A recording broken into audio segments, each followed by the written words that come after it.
Telugu Desam party పండుగ సందర్భమున మహానాడు సందర్భమున దాదాపు మదనపల్లి కాన్స్టిట్యున్సీకి 8,000 మంది టార్గెట్ ఇచ్చారు. 10,000 మందికి బస్సులు పెట్టాము. ఇంకా 5,000 మందికి బస్సులు కావాలని ఎక్కడి నుంచి చూస్తే అక్కడి నుంచి ఫోన్లు వస్తున్నాయి.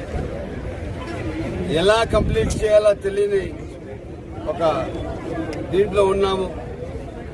ఎక్కడ కూడా కానీ ఇప్పుడు 240 బస్సులు పెడితే కూడా ఇంకా 100 బస్సులు కావాలని చెప్పి ప్రతి గ్రామాల నుంచి ఊర్ల నుంచి ఫోన్లు వస్తున్నాయి. దాదాపు మెప్మా ఐకేపీ వాళ్ళకి ఇచ్చిన బండ్లని తగ్గించేశాము. వాళ్ళు మదనపల్లి పట్టణానికి 60 బస్సులు అడిగారు, తిమ్మనపల్లికి 40 అడిగారు, రామసముద్రానికి 50 అడిగారు, మదనపల్లి మండలానికి 60 అడిగారు. వాళ్ళకన్నీ 10 బస్సులే ఇచ్చాము. కానీ ఎక్కడ వాళ్ళకి ఎక్కువ ఇవ్వలేదు. మా నాయకులకే సరిపోవడం లేదు. ఇదే తెలుగుదేశం పార్టీ. తెలుగుదేశం పార్టీ పెద్దలు చంద్రబాబు నాయుడు గారి ఆధ్వర్యంలో, ఆయన సారథ్యంలో, ఆయన నాయకత్వంలో తెలుగుదేశం పార్టీ బడుగు బలహీన వర్గాలు ఎంతో సంతోషపడ్డారు.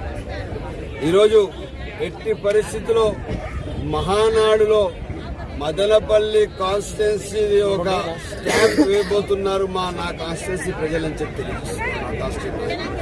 ఎందుకంటే నిత్యం మా నాయకులు నాతో కలుస్తారు. ఏ సందర్భం ఉన్నా, ఏ అవసరాలున్నా, ఏ కష్టాలున్నా నాతో మాట్లాడుతూ ఎక్కడ కూడా కానీ ఒక్క మాట కూడా ఇది లేకుండా కలిసి మెలిసి నడుస్తున్నాము. మినీ మహానాడుకి దాదాపు 2,500 మంది ఇచ్చిన చరిత్ర మదనపల్లి మినీ మహానాడుకి తెలియజేస్తున్నాము.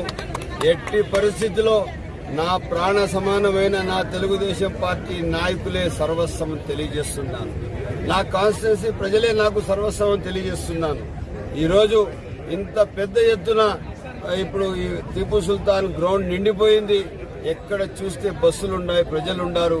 దీనికి ఈరోజు మన కడపలో జరిగిన మహానాడికి వీళ్ళందరూ ఇచ్చేసి మదనపల్లి కాన్స్టిట్యున్సీ ప్రజలే ఎక్కువగా వచ్చాము. ఇంత దూరం 120 కిలోమీటర్లు ఉన్నా కూడా లెక్క చేయకుండా వచ్చామని చెప్పి వీళ్ళ నాయకత్వానికి చాటుతూ వీళ్ళందరికీ ప్రత్యేక ధన్యవాదాలు.